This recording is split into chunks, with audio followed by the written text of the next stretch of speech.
छोटा दीपक और बड़ा सपना। गांव का एक कोना, मिट्टी के घर, कच्ची सड़क और चारों तरफ हरियाली।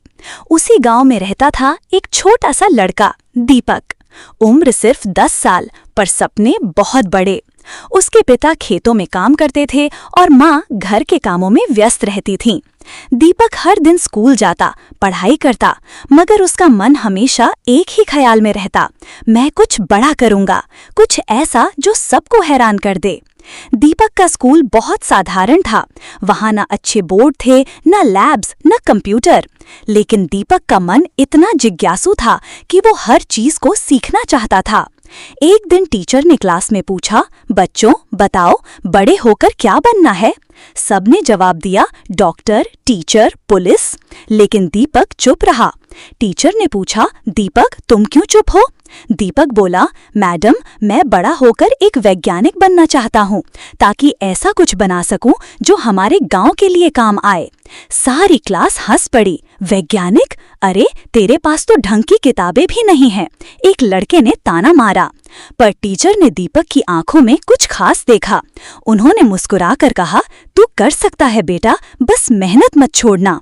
दीपक रात को ट्यूशन नहीं जा पाता था क्योंकि पैसे नहीं थे, पर वो स्कूल की पुरानी किताबें बार बार पढ़ता, खुद से चीजें बनाता। वो टूटी हुई रेडियो मशीनों से पुर्जे निकालता, पुरानी बैटरियों से प्रयोग करता। माँ अक्सर कहती, इन बेकार चीजों से कुछ नहीं होगा, लेकिन दीपक उन्हें साफ करके, जोड़कर खुद के छोटे छोटे प्रयोग करता। एक बार उसने पुराने पंखे की मोटर से एक छोटा टॉर्च बनाया। पूरा मोहल्ला हैरान था। सबने कहा, इसमें तो कुछ बात है। एक दिन गांव में बिजली चली गई। 2 दिन बीत गए, कोई उपाय नहीं था। दीपक को बहुत दुख हुआ क्योंकि उसका छोटा भाई पढ़ाई नहीं करता रहा था। तभी दीपक ने सोचा, क्यों न मैं कोई उपाय करूं। उसने पुरानी बाइक की डायनामो, कुछ बैटरियां और सौर प्लेट इकट्ठा की और 2 दिन की मेहनत से एक छोटा सा सोलर पावर चार्जर बना दिया, जिससे एक बल्ब चल सका। गांव वाले हैरान रह गए। दीपक ने बिजली ला दी। कुछ महीनों बाद जिले में विज्ञान प्रदर्शनी लगी। स्कूल ने दीपक को भेजा। दीपक ने वहां अपनी सोलर लाइट मशीन और एक गंदे पानी को पीने लायक बनाने वाली मशीन दिखाई। जजों को यकीन नहीं हुआ कि ये एक गांव के बच्चे ने बनाया है। दीपक को पहला इनाम मिला, स्वर्ण पदक और 50,000 रुपए की छात्रवृत्ति। इस पुरस्कार की खबर अखबार में आई, फिर टीवी पर। एक दिन एक बड़ी संस्था के वैज्ञानिक दीपक के गांव आए और बोले, हमें तुम जैसे होनहार बच्चों की जरूरत है, चलो हमारे साथ शहर में पढ़ाई करो। दीपक की आंखों में आंसू थे। वो गांव छोड़ने को तैयार नहीं था, पर पिता ने कहा, बेटा तू जाएगा तभी तो गांव बदलेगा। शहर की पढ़ाई आसान नहीं थी। वहां के बच्चे अंग्रेजी में बात करते थे, लैपटॉप पर काम करते थे और गाड़ी से स्कूल आते थे। दीपक चुप रहता, शर्माता, पर रुकता नहीं था। वो देर रात तक पढ़ता, गूगल पर सर्च करता, खुद को बेहतर बनाता। धीरे धीरे दीपक ने वहां भी अपनी पहचान बना ली।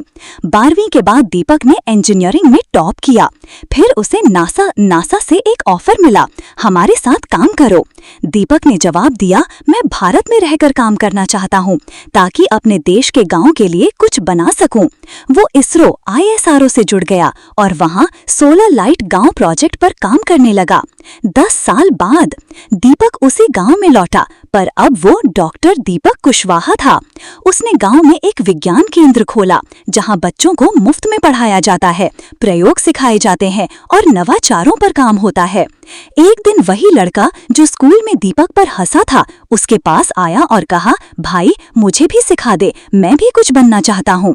दीपक ने मुस्कुराते हुए कहा, सपनों पर हंसना आसान है, उन्हें पूरा करना मुश्किल, पर अब हम मिलकर सबका सपना सच करेंगे। सीख, कोई भी बच्चा छोटा नहीं होता अगर उसके सपने बड़े हों और मेहनत सच्ची हो।